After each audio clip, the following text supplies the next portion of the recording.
Hello, everyone. This is a presentation regarding Trayvon Martin. Trayvon Martin remembered. My name is Marcel Elvers, Master Profiler through Written Communication using handwriting analysis, statement analysis, and behavioral trend analysis. Please like my YouTube channel, above all share, and subscribe for future endeavors. This is how we remember Trayvon Martin, an epic picture of a hooded young man killed in 2012 by George Zimmerman. I wrote about the case in my book, We Are the Same, It's the Details That Differ, available on Amazon. In episode 1, we concluded that Zimmerman lied about his injuries.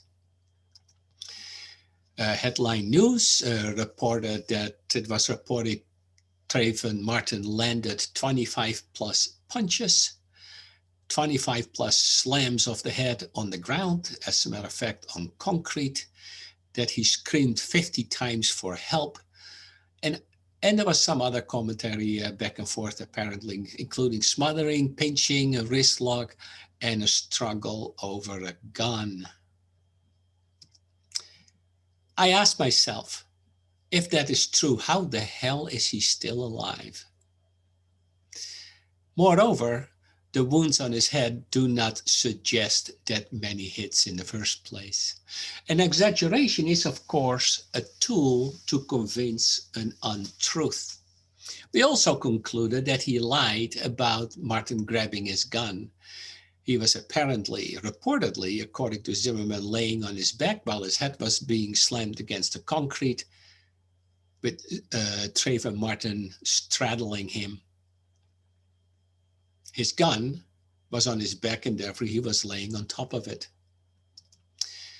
We also noticed that his handwriting shows us that Zimmerman has an explosive temper. Interestingly, in a Nancy Grace interview regarding a class for stand your ground law, his career goal, Zimmerman's career goal, was to become a U.S. Marshal so he can hunt down fugitives. So his perspective is to set the record straight, to make sure that everybody follows the rules.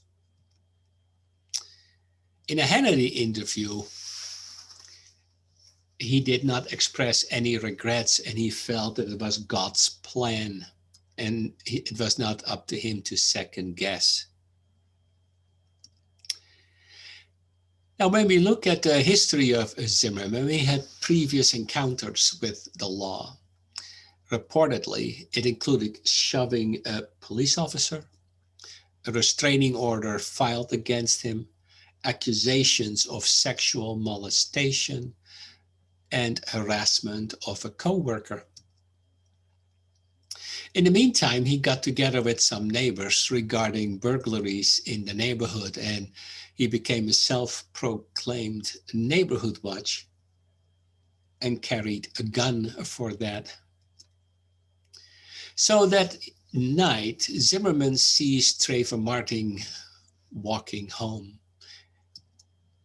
And Zimmerman, with his perspective, I must find a burglar, is immediately suspicious because apparently Trayvon Martin was looking into homes.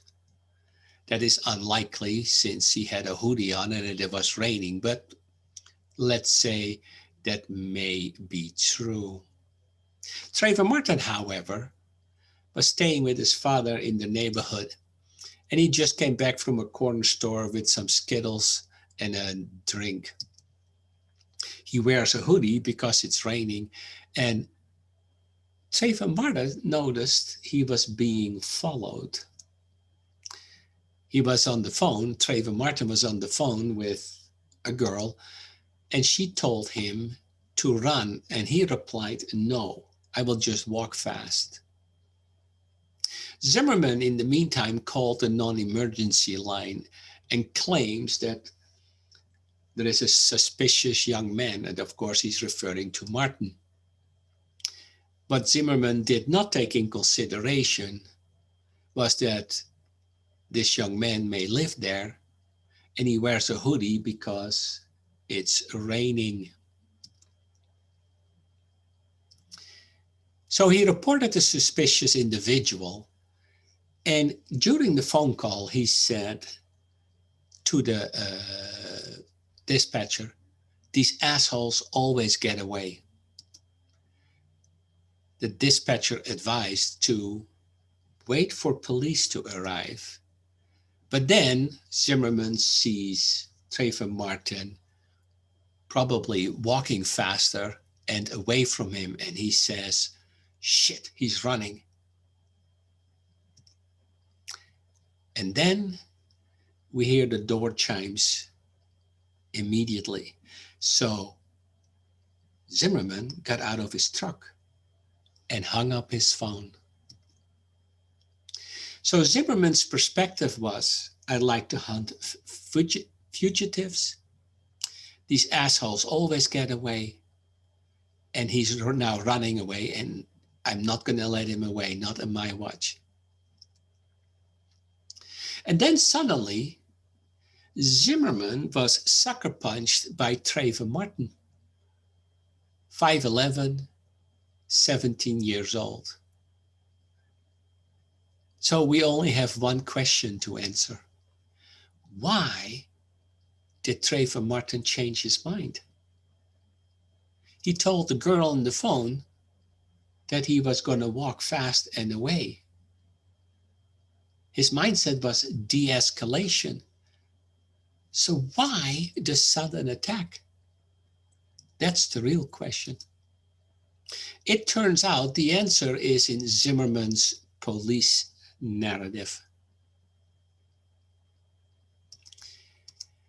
So why did he change his mind? Because Zimmerman, although he does not directly say that, but we can conclude that from the police narrative, Zimmerman came out of his truck with gun in hand. It was Trayvon Martin who rightfully felt threatened.